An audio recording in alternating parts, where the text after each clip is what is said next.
ये history create हो गई है कि चैंपियंस ट्रॉफी पाकिस्तान होस्ट कर रहा था और इंडिया ने पाकिस्तान में मैच नहीं खेले। हिस्ट्री में लिखा जाएगा। सारी दुनिया की जो टीमें थीं वो ट्रैवल करती रही, ये हिस्ट्री में लिखा जाएगा। और इंडिया की टीम एक ही जगह पे बैठी रही और वो एक ही जगह पे खेलती रही और सब ट्रैवल करते रहे। इसके अराउंड आईसीसी का टूर्नामेंट था, आईसीसी की हाथ पावर कोई नहीं थी, इंडिया वहाँ पे खेली। सॉरी, ये बातें करनी पड़ी जो कि सच है। इसमें ये नहीं कि कोई बातें बनाई जा रही, जो सच है ये हिस्ट्री में सारा लिखा जाएगा। और देखें, मैं यहाँ पे एशिया कप और और T20 वर्ल्ड कप दो टूर्नामेंट में हेड कोच था। इंडिया के खिलाफ हमारा मैच हुआ, इनका एक स्पिनर खेलता था, ठीक, एक ऑलराउंडर होता था, 4 फास्ट बॉलर होते थे और हम इंडिया से मैच आ रहे यूएई में। अब 4 स्पिनर है। मौसम कौन सा चल रहा है? विंटर से निकल के अभी विंटर ही समझ लें, एंड हो रहा है विंटर का, तो विंटर का एंड हो रहा है। यहां पे 4 फास्ट बॉलर होने चाहिए थे।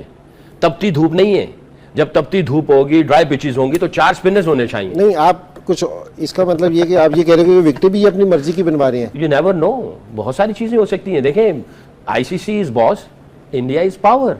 मैं ये कह रहा हूं, सॉरी बुरा लगेगा, जो रियलिस्टिक है, जो अकल कहती है कि जब आप विंटर में खेल रहे होते हैं और विंटर है, अभी समर नहीं है, तपती धूप नहीं है, तब तो 3-3 4-4 स्पिनर होने चाहिए। जब धूप तपती हो, विकेट जो है वो ड्राई हो। ये जरूर होगा इंडिया के साथ कि वो राउंड मैच हरा के आ रहे हैं और उस कंडीशन के अंदर हरा के आ रहे हैं कि जिस जगह पर वो सारे मैचेस खेल रहे हैं। बहुत सारे लोगों ने बात की थी कि भाई इंडिया में इमारात में डिफरेंट जगह पे मैच रख देते ताकि आपको ये प्रॉब्लम ही नहीं होती। लेकिन इसके बावजूद भी देखें, जब कोई टीम अपने आप को फर्म फेवरेट फील कर रही होती है, इस वक्त इंडियन टीम बिल्कुल अपने आप को, उनके कौम के जरा जज्बात सुने, आप उनके फॉर्मर खिलाड़ियों के जज्बात सुने। 2023 वर्ल्ड कप फाइनल से पहले भी उनके बयान आ गए थे, हम तो जीत गए, इंडिया तो सबको हरा के आ रहा है जी, राउंड मैच भी हरा के आ रहा है। ऐसे बयान इनके प्लेयर्स की जानिब से आए हैं, क्योंकि मैंने तो जो सोशल मीडिया पे देख रहा हूं इंडियन फैंस की बातें और डिफरेंट सुन रहा हूं, क्योंकि प्लेयर्स के भी बयान ऐसे आ गए हैं। उनके प्लेयर्स भी कॉन्फिडेंट दिखाई दे रहे हैं। आप अगर उनके प्लेयर्स के स्टेटमेंट भी उठा के देखेंगे, आप फॉर्मर प्लेयर हरभजन सिंह और ये वो तो बिल्कुल समझ गए कि ट्रॉफी घर आ चुकी है, आई नहीं है। क्या कह रही हैं? हमारे प्लेयर की तरफ से आए हैं और शिव अख्तर की तरफ से बयान आया कि फाइनल एक फॉर्मेलिटी होगी, इंडिया आराम से जीत जाएगा। वैसे ये बड़ी जबरदस्त बात है।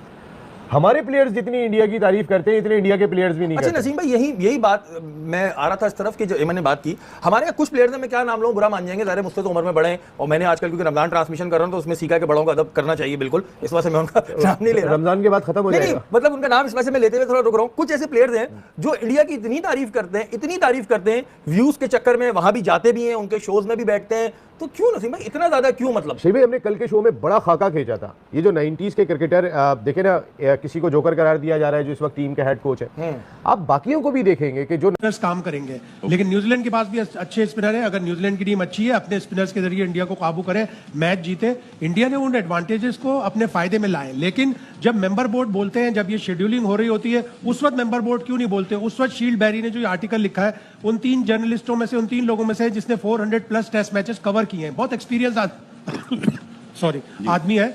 जब शेड्यूलिंग होती है उस वक्त member board Australia, England, south Africa, Pakistan क्यों नहीं एतराज करते हैं कि आखिरी मैच इंडिया का इस तरह का वीक ओपोनेंट से होता है जहां वो अपना नेट रन रेट बेहतर कर सकते हैं, जहां वो हर चीज अचीव कर सकते हैं। फिर उनको पिचेस का फायदा होता है, वो अपनी मर्जी से पिचेस बनवाते हैं। ये चीजें शेड्यूलिंग के वक्त मेंबर बोर्ड क्यों नहीं उठाते? उस वक्त उठाएं कि नहीं जी, इंडिया का आखिरी मैच साउथ अफ्रीका से होगा, इंडिया का आखिरी मैच ऑस्ट्रेलिया से होगा, क्यों नामीबिया, नेदरलैंड और जिम्बाब्वे से होता है? क्यों शेड्यूलिंग पे साइन करते हैं? ये जब मेंबर्स पार्टिसिपेशन एग्रीमेंट होता है, हर टीम को इवेंट खेलने के $1,25,000 मिल रहे हैं, वो अंटी किए, शेड्यूलिंग पे साइन किया बगैर देखे। शेड्यूलिंग पे जब आप साइन कर रहे हो उस वक्त ये एतराज क्यों नहीं उठाते? अल्लाह जी, इंडिया जीतेगा, अल्लाह दे कबला। India is favourite. अच्छा जी, तोते का कहना है कि इंडिया जीतेगा। तोते ने 3 दफा पर्ची निकाली और तीनों दफा जो है वो इंडिया की पर्ची निकली और नो इंडिया ही है। तोते से कुछ नहीं होता, परफॉर्मेंस देनी पड़ती है। पाकिस्तान में भी बड़े तोते निकलते हैं, पाकिस्तान जीतेगा, लेकिन जब तक आपकी टीम अच्छी नहीं होगी, जब तक आपकी मैनेजमेंट अच्छी नहीं होगी, जब तक कुछ नहीं होगा। और आपको अपनी टीम अच्छी करनी पड़ेगी, उसके बाद हम ये ब्लेम गेम डाल सकते हैं, इधर नहीं हुआ, ये सारी ब्लेम गेम है, इंडिया उधर खेल रहा है। लेकिन इंडिया की टीम जो है वो बहुत स्ट्रॉन्ग है। उनका विराट कोहली, रोहित शर्मा, उनके बॉलर्स देख लें, उनके स्पिनर देख लें। हम तो मतलब जो क्रिकेट खेल रहे हैं, 80s की क्रिकेट खेल रहे हैं, वहाँ से हम ऐसी, जब तक हम अग्रेसिव क्रिकेट नहीं खेलेंगे, हम क्या कहते हैं, हमारी अप्रोच जो है वही बड़ी नेगेटिव है हमारी। इंडिया का इतना प्रेशर है कि न्यूजीलैंड जो है इंडिया से मैच हार जाएगा। बहुत से लोग ये कह रहे हैं कि नहीं, न्यूजीलैंड भी अपनी हिकमत अमली के साथ ग्राउंड में उतरेगा। नसीम भाई, अगर हम बात करते हैं 2000 की, तो 2000 में न्यूजीलैंड एक दफ़ा ये टाइटल अपने नाम करा चुका है। क्या हिकमती अमली लेके उतरेगा न्यूजीलैंड जो है वो इंडिया के खिलाफ? क्योंकि ज़्यादातर लोग सोशल मीडिया पर ये बात कह रहे हैं कि जी इंडिया जो है ICC चैंपियंस ट्रॉफी का फाइनल जीतेगा। देखिए, किसी भी एक टीम का हमने देखा है कि आज तक अगर हम इंटरनेशनल क्रिकेट काउंसिल्स के इवेंट उठा के देखें तो कोई एक दिन बुरा होता है किसी भी टीम का। अगर वो राउंड मैचेस में आ जाए तो टीमें कहती हैं कि अच्छा हो गया, इट्स अ वेकअप कॉल। तो इंडिया को अभी तक इस इवेंट में कोई वेकअप कॉल नहीं मिली है। इंडिया अब तक जीतता हुआ आ रहा है तमाम मैचेस, और थोड़ी सी हमारे दिमाग में भी एक चीज़ आ जाती है कि जी हमारे लिए तो हम जीत ही रहे हैं, हम तो ये कुछ ना कुछ क्रिकेटर्स में होता है, ये फील आ जाती है। तो कहते हैं कि एक बुरा दिन अब तक उनका आया नहीं है। लाइक 2023 वर्ल्ड कप, सारे मैचेस जीत कर गए और फाइनल ऑस्ट्रेलिया के खिलाफ वन साइडेड मुकाबले में हार गए। ट्रेविस हेड ने इन्हें मार मार के इन्हीं के मुल्क के अंदर धो दिया। यहाँ पर भी कुछ ऐसी सूरत हाल हो सकती है, इसलिए मैं अगर आप रेशो वाइज देखें तो कोई बहुत बड़ा फर्क नहीं होगा इस मैच के अंदर। ये नहीं होगा कि 85 और 15 या 75 और 25, इस तरह का नहीं होगा। ये मैच अगर मैच शुरू होने से पहले भी है तो इंडिया अगर 55-45 इंडिया को थोड़ा सा एज, क्योंकि अपनी कंडीशन में खेले, हम बोलेंगे तो बुरा लग जाता है वहाँ पे। वो तो लगने दें, खैर आपको आदत हो गई। नहीं, मैं बात यही कर रहा हूँ कि सिर्फ उसी चीज़ का एडवांटेज है उनके पास, लेकिन जिगरा जितना इंडियन टीम का हम देख रहे हैं ना, उतना न्यूजीलैंड टीम का भी देख रहे हैं। और एंड में जो उन्होंने बोला ना कि आप टॉस भी ना कराएं और टॉस आप इंडिया से पूछ लें बैटिंग करेगा या बॉलिंग। जी, जितने भी 4 मैच हुए चारों के चारों इंडिया टॉस आ रहा है, तो उसका जवाब तो वो मिल गया। जी बिल्कुल, साइकोलॉजिकल एज भी नहीं है इंडिया को। देखिए, मैं तो सिर्फ एक एज की बात कर रहा हूँ जो सुबह से लेकर रात तक शाम तक वही खेल रहे हैं। और गौतम गंभीर की बात एक बता दूं, मुझे बड़ी हैरानगी हुई। वो कह रहे हैं जी हम तो स्टेडियम के अंदर तो हमने कोई मैच नहीं खेला, ना प्रैक्टिस की, हम तो ICC के ग्राउंड में, वो पीछे एक ग्राउंड है वहाँ पे नेट सेशन होते हैं, हमने वहाँ पे नेट्स किए हैं। भाई बात ये है कि वहाँ पे किए हैं या कहीं भी किए हैं, आपको एक फेवर मिली हुई है, आपने उस हिसाब से आप टीम बनाते हैं। मैं बार बार कहता हूँ, पाकिस्तान में होते हैं, मैं देखता हूँ 4 स्पिनर कैसे खिलाते हैं, और वो कह रहे हैं कि हमने तो 2 जेन्युइन स्पिनर खिलाए। भाई आपके 2 जेन्युइन वो स्पिनर जिनको बैटिंग नहीं आती, बाकी 2 जो वो तो प्रॉपर बैट्समैन भी हैं। तो स्पिनर के साथ तो 4 स्पिनर के साथ तो आप जा रहे हैं, तो फेवर कैसे नहीं मिली आपको भाई? ना आप ट्रेवल कर रहे हैं, ना आप कुछ कर रहे हैं। जब आप यहाँ आते, आपकी सोच बदलती, आप टीम बदलते, आप स्पिनर्स बदलते, आप हो सकता है 3 फास्ट बॉलर के साथ चले जाते, 3 स्पिनर के साथ चले जाते, तो वो ये चीजें हो सकती हैं। शुक्ला का भी ये कहना था कि ये जो फैसले हैं ना, ये बोर्ड नहीं कर रहा। जी, मतलब भारतीय क्रिकेट बोर्ड ने तो नहीं कहा होगा हमें नहीं जाना, वो तो गवर्नमेंट का है, वो लोग नहीं चाहते कि इस तरह से हो। हालांकि बाकी बोर्ड्स ने भी ऑफर किया कि आप यहाँ पे आके मेरे ख्याल में वेन्यू पे बायलैटरल सीरीज खेलें। मेरे ख्याल में उनकी गवर्नमेंट भी ना क्रिकेट को समझ रही है। उसने कहा एक वेन्यू पे ये हमारी टीम जाके खेल लेगी तो अच्छा परफॉर्म करेगी। तो गवर्नमेंट का स्टांस भी बड़ा उनका क्लियर था। सपोर्टिव गवर्नमेंट है। डेविड लॉयड का भी बयान आ गया है। हम बात करते रहे हैं टाइम टू टाइम, बहुत सारे फॉर्मर प्लेयर्स ने, करंट प्लेयर्स ने भी, जो भी चैंपियंस ट्रॉफी का हिस्सा थे, उन्होंने भी ये बात की, फॉर्मर प्लेयर्स ने भी ये बात की, और हम लोगों ने भी ये बात की थी कि कितना बड़ा एडवांटेज है टीम इंडिया के पास कि आप एक ही जगह पे बैठे हुए हैं, वहीं पे खेल रहे हैं। और अब उन्होंने भी क्रिटिसाइज किया, उन्होंने कहा है कि ये सही बात नहीं है कि एक ही वेन्यू पे आप खेल रहे हैं। उसने ये भी कहा कि 1 इंच भी नहीं हिले। उसने ये भी मतलब दुबई में भी तो शारजा चले जाते खेलने के लिए, उधर भी तो नहीं गए, दुबई में ही खेलने सारे, उधर भी जा सकते थे। देखिए, मैं इन सारी स्टेटमेंट्स पे ना एक मेरी राय है, ये स्टेटमेंट्स अब आ रही हैं, पहले नहीं आई।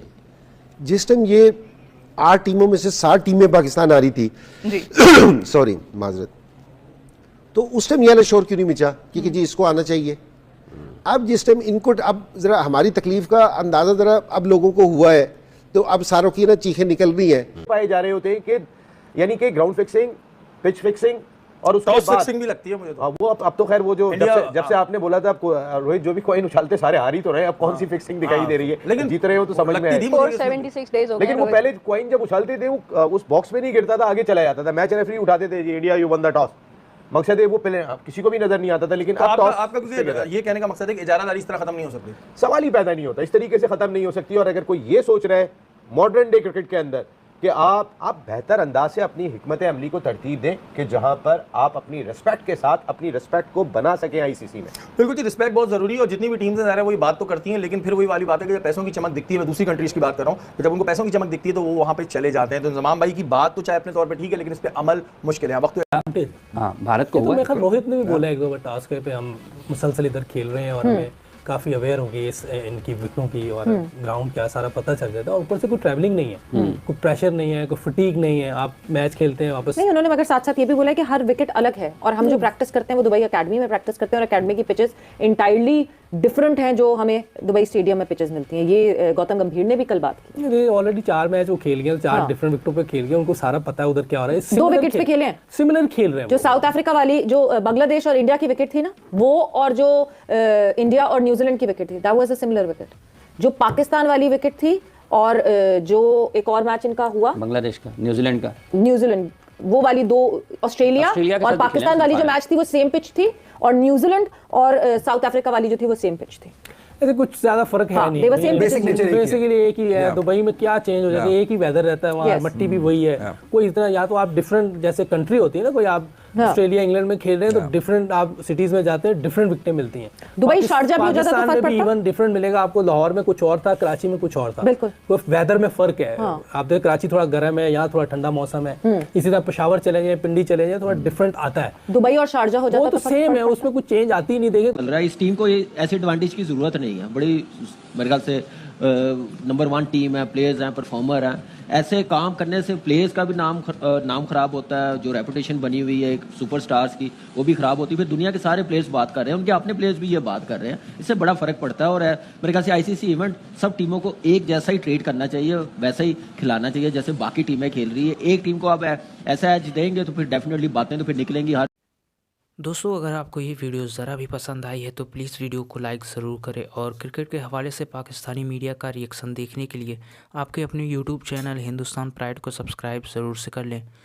तो दोस्तों, जैसा कि आपने इस वीडियो में देखा किस तरह जो है पाकिस्तान के पूर्व खिलाड़ी इंजमाम और शक्लेन मुश्ताक सहित पूरा पाकिस्तानी मीडिया चैंपियंस ट्रॉफी में टीम इंडिया की लगातार जीत देखकर बुरी तरह से रोते हुए नज़र आ रहे हैं। और इस पूरे टूर्नामेंट में टीम इंडिया केवल एक ही वेन्यू पर अपने सारे मैचेस खेल रही है। बस इसी चीज़ को देखकर पाक मीडिया एडवांटेज चिल्ला कर मातम मना रही है कि देखो जी, इंडिया को तो आईसीसी भी सपोर्ट कर रही है और वो एक ही वेन्यू पर अपने सारे मैचेस खेल रही है, जिस वजह से उन्हें विकेट का पूरा पता होता है और वो मैच जीत जाते हैं।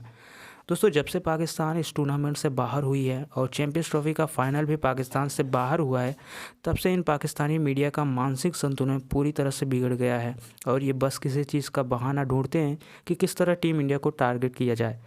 दोस्तों, इसी चीज़ को लेकर गौतम गंभीर और रोहित शर्मा ने क्लियर कर दी है कि दुबई हमारा होम ग्राउंड नहीं है और एडवांटेज जैसा कुछ नहीं, हम अपने परफॉर्मेंस से जीत रहे हैं। खैर दोस्तों, इन पाकिस्तानी मीडिया को कौन समझाए कि तुम्हारी भी टीम न्यूजीलैंड से तुम्हारे ही होम ग्राउंड में तुम्हारे ही पिच कंडीशन में अभी हाल ही में 3 बार लगातार हारे हैं, तब तो तुमने एडवांटेज जैसा कुछ मातम नहीं मचाया। तो कुल मिलाकर दोस्तों, इसी हवाले से था पूरा पाक मीडिया का रिएक्शन। आशा करते हैं आपको ये वीडियो ज़रूर पसंद आई होगी। दोस्तों, आपकी इस पर क्या राय है कमेंट बॉक्स में ज़रूर लिखें। तो चलिए दोस्तों, मिलते हैं किसी अन्य वीडियो के साथ, तब तक के लिए जय हिंद।